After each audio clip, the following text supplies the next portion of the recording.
Tirangotenda adopted son nebasa rese raari kuita because ari kusimudzira mastars muzimbabwe.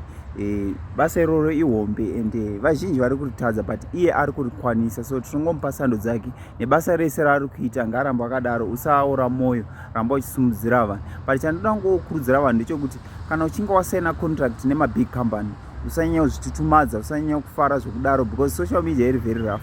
Inogona kutokukangamwa mangwana, unogona kutokukangamwiwa, time yako inouya then you expire, umopindawo. We know kuti social media inosimudza mastars vakawanda vari muzimbabwe, vakawanda vari muafrica vari kuda kusimudzwa nesocial media. So umwe nomwe anenge netime yake. So kuna wakanaka, usanyanya kuzvitutumadza kuti wakapinda pachimuti vaipita achibva, nokuti time yako inogona kupera, kunogona kuya someone then agosimudzira. So ndinongotenda nemacompanies ese ari kusimudzira mastars achivaisawo pamhepo kuti vazikamwe. Ibasa hombe ramuri kuita iroro. Rambai makadaro guys, rambai muchisimudzira mastars ari out there.